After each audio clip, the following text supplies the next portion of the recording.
¿Qué es lo que esconde el desierto? ¿Y qué secretos han permanecido bajo la arena por miles de años? Lo que estás a punto de escuchar no es un simple cuento de terror. Es la historia de cómo algunos de los más grandes exploradores de la historia pagaron un precio terrible por desafiar el descanso eterno de los faraones.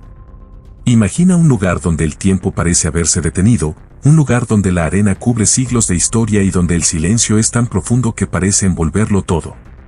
Egipto, con sus monumentos colosales y sus historias envueltas en misterio, ha cautivado a generaciones. Pero en las profundidades de sus tumbas y en los oscuros pasillos de sus pirámides se ocultan secretos que quizás debieron quedarse allí para siempre. La fascinación por descubrir lo desconocido ha llevado a muchos a abrir las puertas de estos santuarios antiguos, enfrentándose, a veces, a un destino trágico e incomprensible. En el año 1922, un grupo de arqueólogos, liderado por el intrépido Howard Carter, llegó al Valle de los Reyes con la esperanza de hacer historia. Durante años, Carter había seguido una corazonada, una voz interior que le decía que había algo más allá de lo que otros ya habían encontrado. Excavaciones tras excavaciones, días de trabajo bajo el sol abrasador, meses que se convertían en años, y todavía nada, hasta que, finalmente, una mañana, el equipo descubrió una entrada oculta. El corazón de Carter latía con fuerza, sabía que algo importante estaba a punto de revelarse. Allí, ante él, estaba la tumba de Tutankamón, un faraón que había gobernado Egipto miles de años antes. Al romper el sello de la tumba, Carter y su equipo no solo estaban abriendo una puerta física, sino también una puerta hacia el misterio y, según algunos, hacia la maldición. En una inscripción en las paredes de la tumba, una advertencia parecía dirigir sus palabras a aquellos intrépidos que osaran perturbar el sueño del faraón. La muerte vendrá en alas ligeras para aquellos que interfieran en el descanso del faraón. Carter, hombre de ciencia, ignoró las palabras. Quizás le parecieron solo parte de la atmósfera teatral de la antigua realeza egipcia. Pero lo que sucedió después dejó al mundo entero preguntándose si esa advertencia era en realidad una profecía. A los pocos días de la apertura de la tumba, empezaron a suceder cosas extrañas. El primero en sufrir las consecuencias fue Lord Carnarvon, el mecenas de la expedición y gran amigo de Carter. Durante su estancia en Egipto, Carnarvon fue mordido por un mosquito. Una herida que parecía insignificante al principio, pero que, con el tiempo, se infectó de una manera que los médicos no lograban comprender. La fiebre subió rápidamente y, en cuestión de días, Carnarvon falleció en una agonía que nadie pudo explicar. En el momento exacto de su muerte, Egipto se sumió en la oscuridad, ya que un misterioso apagón afectó toda la región. Como si eso no fuera suficiente, se cuenta que el perro de Carnarvon, en su hogar en Inglaterra, comenzó a aullar de una manera desgarradora y murió al instante. La noticia de la muerte de Carnarvon se extendió como pólvora, y pronto comenzaron a circular rumores sobre una posible maldición. Los medios de comunicación de todo el mundo se hicieron eco de la leyenda de la maldición de los faraones, alimentando el temor y la fascinación de la gente por los misterios del antiguo Egipto. Pero la maldición no terminó con Carnarvon. Otros miembros del equipo también experimentaron extrañas muertes o sucesos inexplicables. Uno de los ayudantes de Carter murió de forma repentina, otro sufrió un accidente en circunstancias misteriosas, y así, uno a uno, las tragedias continuaron. ¿Coincidencia o algo más?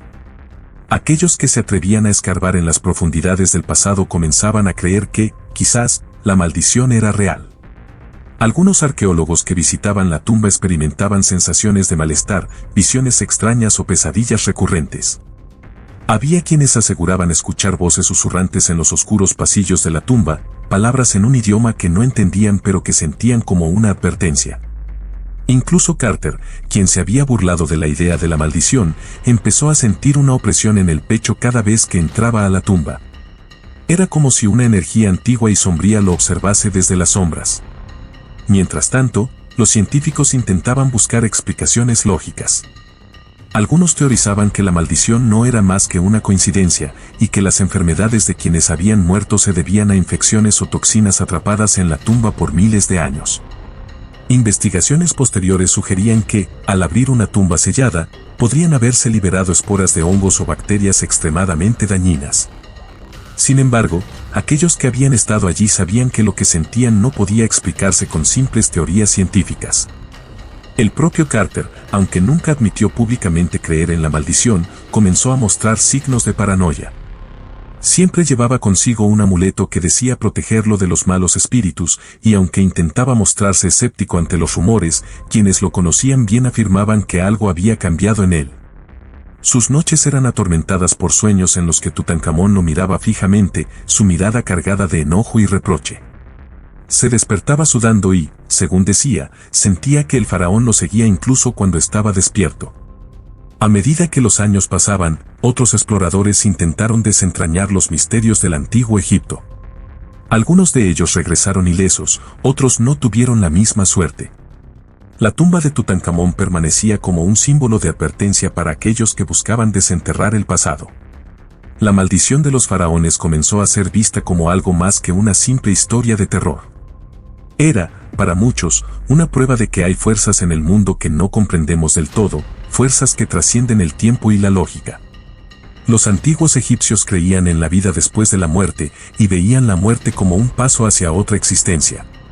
Pero también creían en la venganza, en la justicia de los dioses y en la protección de su descanso eterno.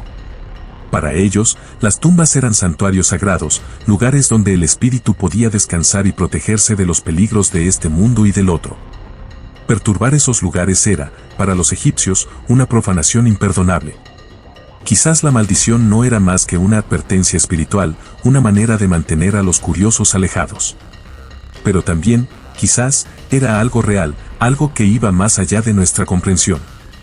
El desierto de Egipto sigue guardando sus secretos, sus enigmas y sus maldiciones. Aquellos que han sentido el peso de la maldición dicen que es como un manto oscuro que se desliza lentamente, en silencio, envolviéndote poco a poco hasta que el miedo se convierte en parte de ti. Es una presencia que no puedes ver, pero que sabes que está ahí. Para algunos, es solo una superstición, pero para otros, es una advertencia de que el pasado no debe ser alterado. Así que, la próxima vez que pienses en las grandes pirámides, en las tumbas llenas de tesoros y en los faraones dormidos bajo las arenas del desierto, recuerda que hay secretos que deberían permanecer enterrados. Misterios que no necesitan ser revelados.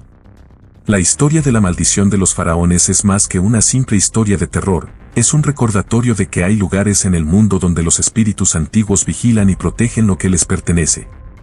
Y ahora te pregunto, si tuvieras la oportunidad de entrar en una de estas tumbas y descubrir sus secretos, ¿lo harías? ¿Te arriesgarías a desafiar la maldición y enfrentar el destino que tantos otros han enfrentado? Quizás, después de escuchar esta historia, lo pienses 2 veces antes de responder. Porque, como muchos han descubierto, el precio de la curiosidad puede ser demasiado alto.